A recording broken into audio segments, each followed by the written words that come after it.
শেষ বিচারের মালিক তুমি,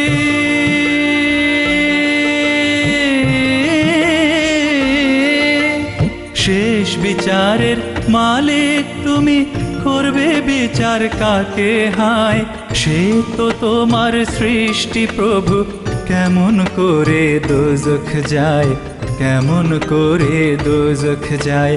তুমি দাতা, তুমি ত্রাতা, দয়ার আধার রহমান, সকল কাজের শুরুতে লই মধুমাখা তোমার নাম, ওগো রহিম রহমান।